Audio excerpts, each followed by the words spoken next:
Speaking English with different accents or dialects can be a fascinating journey. Each variation tells a story about culture and identity. For instance, the British accent can range from the posh tones of London to the melodic lilt of Liverpool. Then there's American English, where a southern drawl feels warm and inviting, while a New Yorker's quick pace exudes energy and confidence. Even within the same country, words can change meaning.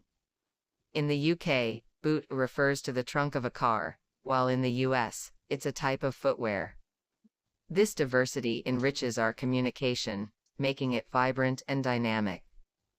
When we embrace these differences, we not only enhance our language skills but also connect more deeply with people from various backgrounds. So, the next time you hear someone speaking English with a different accent, listen closely.